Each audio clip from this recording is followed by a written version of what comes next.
Presiden Prabowo Subianto menerima kunjungan pendiri Microsoft dan tokoh filantropi asal Amerika Serikat, Bill Gates, di Istana Merdeka Jakarta, Rabu 7 Mei. Pada konferensi pers usai pertemuan tertutup selama kurang lebih 1 jam, Presiden Prabowo mengatakan sejak tahun 2009 Bill Gates telah memberikan hibah kepada Indonesia lebih dari 159 juta dolar Amerika Serikat, didominasi sektor kesehatan sebanyak 119 juta dolar AS. Bantuan yang diberikan tersebut terus berlanjut, di mana saat ini Bill Gates tengah mengembangkan vaksin tuberkulosis atau TB dan malaria. Dan Indonesia menjadi salah satu negara yang menjadi lokasi uji coba dalam penggunaannya. Dalam kesempatan yang sama, Bill Gates yang juga merupakan pendiri Gates Foundation menyampaikan bahwa penanganan TB dan malaria menjadi konsentrasi pihaknya, mengingat sejak tahun 2000 sebanyak 10 juta anak di bawah usia 5 tahun meninggal dunia akibat diare, malaria, dan pneumonia. Dan kita mengetahui bahwa TBC memakan korban kita cukup besar, yang meninggal hampir 100.000 tiap tahun, dan itu tekad kita untuk menurunkan, dan beliau menunjukkan komitmen beliau untuk terus bantu kita di bidang itu. Juga untuk beliau sedang kembangkan vaksin malaria. So we're doing those trials in Africa and India and here. Very excited about that. TB is a great example of a disease that because the rich countries don't have the disease, it just doesn't get hardly any money for diagnostics or drugs or vaccines. And so that's been one of our big focuses. Dalam kesempatan itu, Prabowo menyebut pihaknya akan menggelar rapat Dewan Tanda Kehormatan untuk memberikan tanda bintang kehormatan kepada Bill Gates atas dukungan besar yang diberikan terhadap Indonesia dan dunia. Baru-baru ini, Bill Gates datang ke istana bertemu Presiden Prabowo Subianto dan menyepakati rencana uji coba vaksin TBC di Indonesia.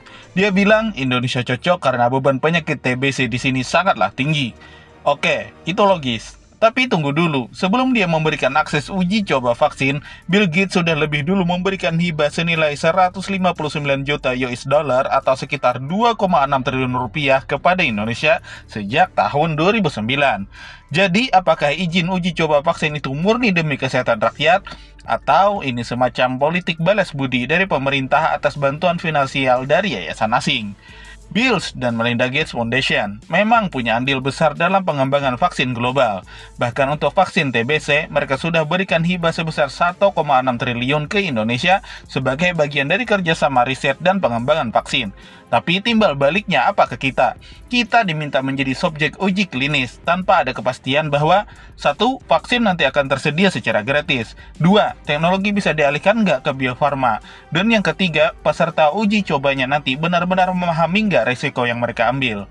Ini bukan soal tidak percaya teknologi, ini soal kedaulatan kesehatan nasional. Apalagi di saat bersamaan, Bill Gates juga sedang membangun pusat produksi vaksin di Singapura dengan investasi senilai 89 juta US dollar atau sekitar 1,3 triliun.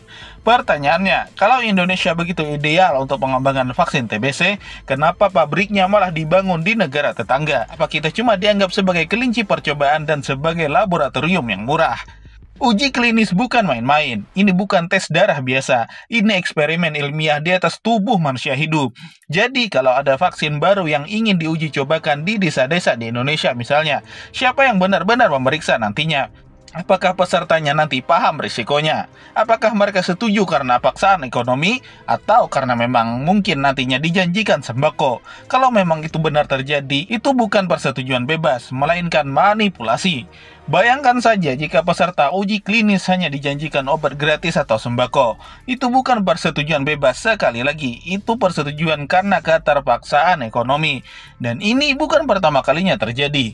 Di India, Bill Gates pernah tersandung kasus uji coba vaksin HPV pada anak-anak, di mana 7 orang meninggal dunia. Meski vaksin tidak langsung disalahkan, prosesnya lah yang dinilai bermasalah karena minim informasi kepada orang tua pada saat itu. Dan di Afrika sana, beberapa LSM menuduh Gates Foundation menggunakan program kontrasepsi untuk mengontrol populasi wanita di wilayah miskin. Karena hubungan antara donor dan penerima bantuan itu selalu tidak seimbang. Kalau kamu dikasih uang oleh seseorang, pasti ada harapan balas jasa. Bisa tidak langsung, tapi pasti itu tetap ada. Dan inilah yang terjadi hari ini. Prabowo secara terbuka menyambut baik tawaran Bill Gates untuk menjadikan Indonesia sebagai lokasi uji coba vaksin TBC setelah sebelumnya menerima hibah besar dari yayasan tersebut. Jadi sekali lagi, apakah ini kerjasama kemanusiaan atau ini semacam barter diam-diam uang untuk akses ke tubuh rakyat? Pertama, transparansi total. Setiap detail uji klinis harus bisa diakses oleh publik. Kedua, supervisi ketat. BPOM, Komite Etik, dan LSM independen harus ikut turun tangan dalam hal ini. Kemudian yang ketiga, penguatan kapasitas lokal kita. Kita tidak boleh selalu bergantung pada donor asing. Kita punya Bio Farma, kita punya SDM medis yang hebat. Bangunlah sistem kesehatan yang mandiri, bukan sistem yang menjadikan rakyat sebagai subjek uji coba seperti ini. Bill Gates boleh saja punya niat baik, tapi sebagai bangsa, kita tidak boleh lengah. Kita ini negara merdeka, bukan koloni teknologi. Kita bukan sampel statistik, kita juga bukan kelinci percobaan. Sebelum kita menerima vaksin baru, obat baru, atau proyek kesehatan dari pihak manapun, tanyakan dulu, ini siapa nanti yang untung? Siapakah yang bertanggung jawab kalau ini nantinya gagal? Dan apakah ini demi kesehatan rakyat atau sekedar eksperimen global? Kita harus pastikan dulu itu semua.